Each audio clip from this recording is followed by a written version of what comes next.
Happiness and sloths. The two go together like the movie Zootopia or the country Costa Rica.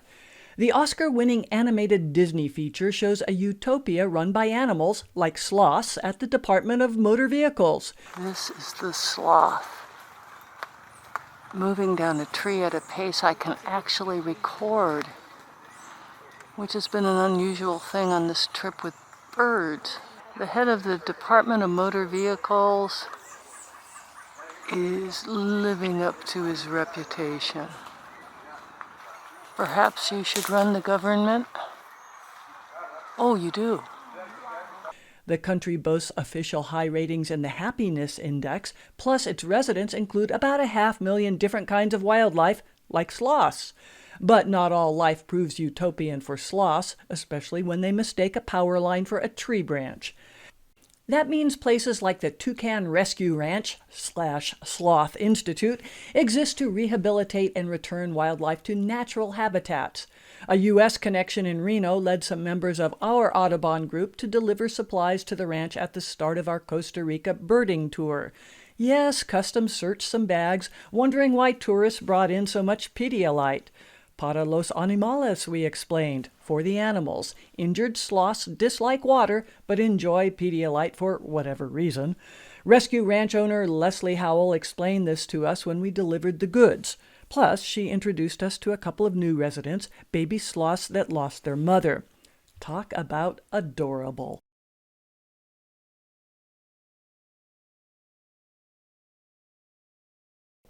We also joined a public tour of the ranch's permanent residents. Not all animals succeed at moving through kindergarten to university-level skills for living in the wild. This includes the first sloth who came to the ranch, Millie, short for Milagro, the Spanish word for miracle. Expected to die, Millie arrived more than a dozen years ago and lives up to her name. Taking center stage as ambassador, though, a sloth named Latte gave it a try in the wild but kept coming back, as Leslie explained to the group. She kept coming back and ending up sitting on the ground and not doing very well and losing weight, and so we brought her back. Yeah. Everybody's like, they always like introduce her. I always introduce her as my surrogate mom, and everybody else introduces her. Well, here's Latte the failure. And I'm like, no, she wasn't a failure. Yeah, not at all. No, he said surrogate mom. Yeah. Her name is Latte, and well, she's a two-finger sloth. In Costa Rica, we have two species of sloth. Yeah, two and The three. two-finger sloth and three-finger sloth. Oh, They also received the name look at that toad or face. sheep-toad, but I'm not such fan of those names because There goes the difference is flower. always in the name, in the number. We have Latte, but we also had mocha, chispa, and cappuccino. Costa Rican soft coffee, by the way. Besides sloths, the ranch cares for other Costa Rican animals, various monkeys,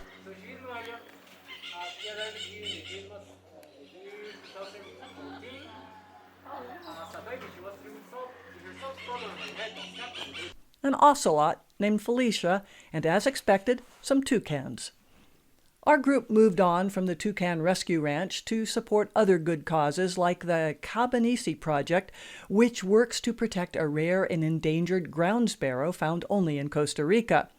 Paz and Ernesto took us to the bird's typical habitat in a coffee field, where a sparrow eventually responded to calls and made a brief appearance that we caught in a scope. It warranted bragging rights, according to Paz. Oh, we are very lucky. Yeah, many photographers and many bird watchers come to Costa Rica just to spot these target endemic species, and we just did.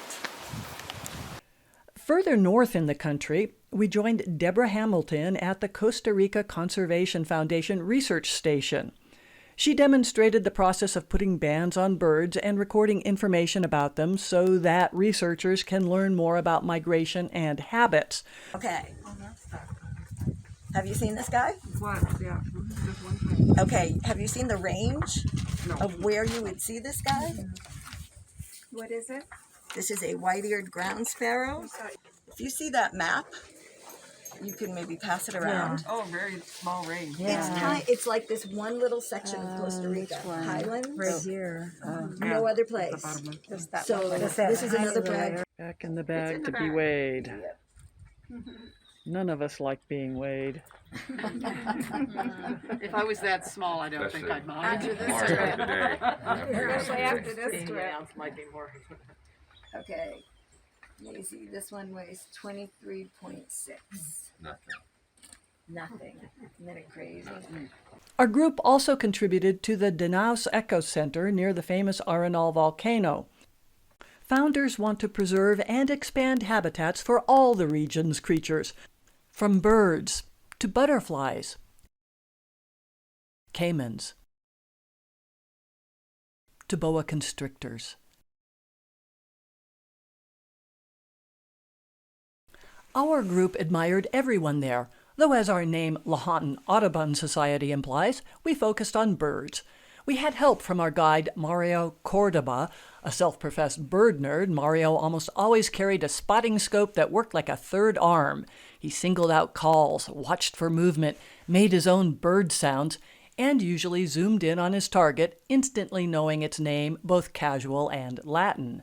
He used special equipment, too, with apps that broadcast calls, plus a cell phone attachment that let him take close-up photos. In contrast, my respectable but short-lensed camera proved inadequate for reliable photos. Despite my name, Robin Hollibird, I bear lesser qualifications for spotting avian wonders.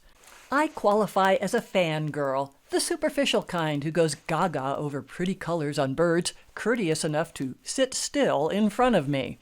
While I saw many gorgeous birds in the wild, I readily enjoyed taking the easy approach by hanging around feeders.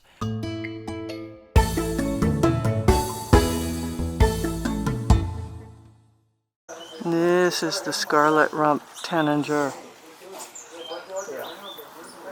You know, if your butt looked like that, you'd be proud. That's a rare hollibird waving.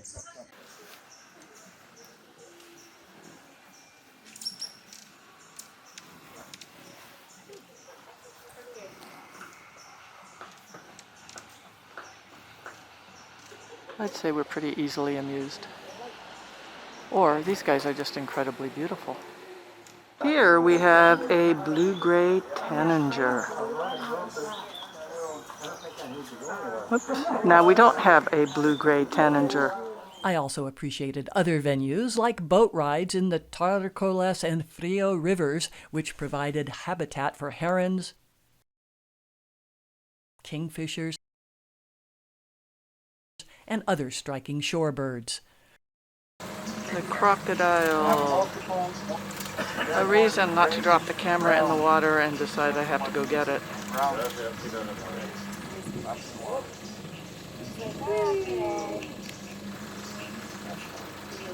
I also liked walking excursions, which took us into national parks along hanging bridges. One bridge in Monteverde gave us the chance to spot two quetzals from above. They flew too fast to photograph, but moved slow enough to catch the way their dynamic turquoise backs shimmered in the sun with neon iridescence. A display at Costa Rica's Jade Museum shows the bird's long history of impressing people. So it took getting on the hanging bridge for us to actually see the bright colors of a quetzal. Not the most stable viewing of all time. Yeah, that's deep down there. Our walks took us into the kinds of terrain that lure movie makers to Costa Rica. This is the type of scenery used in movies that shoot in Costa Rica. Jungle and volcanic. So famous movies here. Congo. Except they don't call it Costa Rica, they call it Africa, and it has gorillas. Or how about After Earth? They don't call it Costa Rica, they call it Earth. Or 1492, Conquest of Paradise.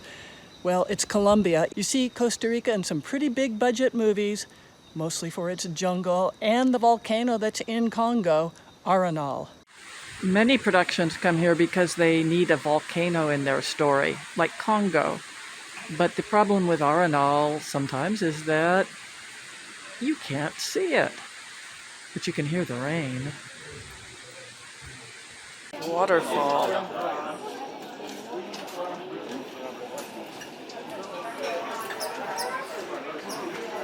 kind you might find in Jurassic Park, which was set off the coast of Costa Rica, but not filmed there.